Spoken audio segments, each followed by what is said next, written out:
Приехала я на железнодорожную станцию Тивим. Буду выезжать в Дели из Гоа. Говорят, что реально Гоа это говорят, что Гоа это не Индия, это правда. А как только выехали за территорию,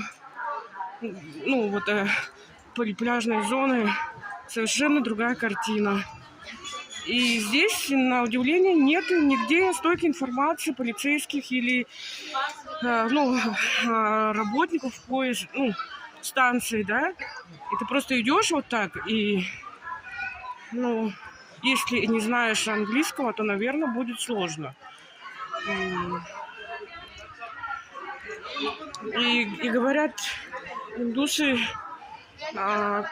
их здесь очень много.